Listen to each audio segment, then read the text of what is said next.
Have you noticed something strange? Almost everyone is predicting Argentina to win the 2026 World Cup. They're the defending champions. They have one of the best coaches in international football. They've built a winning culture, and of course, they still have Lionel Messi. But what if I told you Argentina is being massively overrated? What if the team that millions of fans expect to dominate the tournament is actually heading toward disappointment? Now, before Argentina fans start typing angry comments, hear me out. This isn't hate. This isn't clickbait. These are real warning signs that could stop Argentina from becoming back-to-back World Cup champions. And honestly, the deeper you look, the more concerning it gets. Let's break down the 5 brutal reasons why Argentina won't win FIFA 2026. Reason number 1. The Messi factor isn't what it used to be. Let's start with the biggest name in football, Lionel Messi. Now, don't get me wrong, Messi is still one of the greatest players ever. His vision, creativity, passing, and football IQ remain world-class. But there's one thing nobody can beat: time. By the 2026 World Cup, Messi will be approaching 40 years old. And that's a huge deal, because the modern World Cup is more physically demanding than ever before. Teams press harder, players run more, matches are faster, recovery time is shorter. In 2022, Messi delivered one of the greatest World Cup performances in football history. Everything came together at exactly the right moment. But expecting that level of magic to happen again 4 years later is asking for something incredibly rare. The reality is simple. Argentina doesn't just need Messi to play well. They need him to perform at an elite level against the best players in the world. And that's a much tougher challenge than most people realize. If Messi isn't the difference maker he was in Qatar, Argentina suddenly becomes a far more vulnerable team. And that's where the problems begin. Reason number 2. Every team is preparing specifically for Argentina. One of Argentina's biggest advantages in 2022 was that many teams focused on stopping France, Brazil, or other favorites.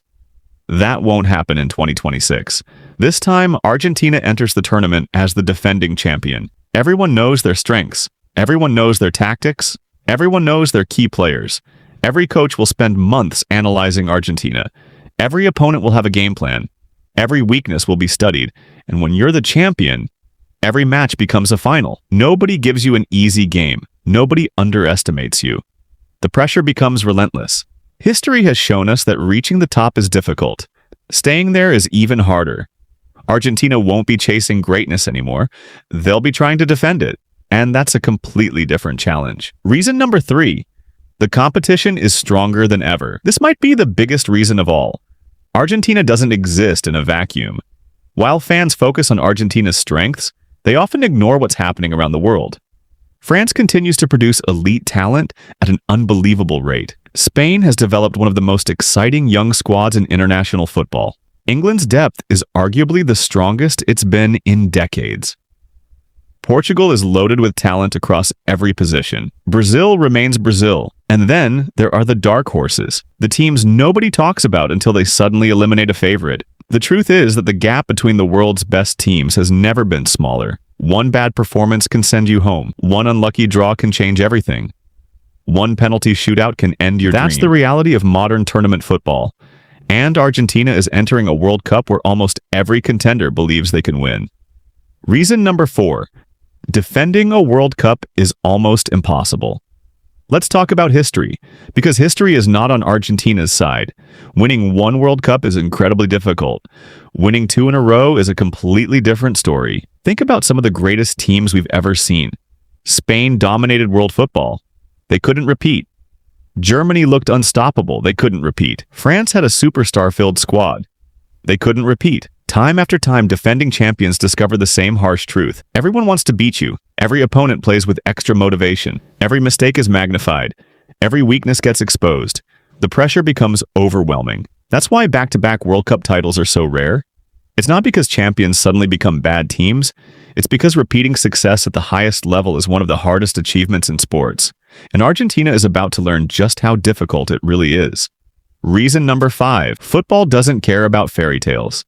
This is the most important reason. Football is cruel. Fans love stories. Fans love legends. Fans love perfect endings. And what could be more perfect than Messi leading Argentina to one final World Cup triumph? It sounds incredible. It sounds cinematic. It sounds like something straight out of a movie. But football doesn't care about stories. Football doesn't care about emotions. Football doesn't care about what fans want. One injury can change everything. One red card, one defensive mistake, one missed penalty, one unlucky bounce. That's all it takes. The World Cup isn't won by the team with the best narrative. It's won by the team that survives every obstacle. And when you look at the quality of the competition, the pressure of defending a title, the aging core of the squad, and the uncertainty surrounding Messi's role, it's clear that Argentina faces a mountain of challenges. Could they still win? Absolutely. They're one of the best teams in the world, but should they be overwhelming favorites? Not even close. And that's exactly why Argentina might fall short in FIFA 2026. So what do you think? Will Argentina prove everyone wrong and defend their title? Or are we about to witness the end of an era? Let me know your prediction in the comments. And if you enjoyed this video, make sure to subscribe for more football stories, predictions, and World Cup content. Thanks for watching, and I'll see you in the next one.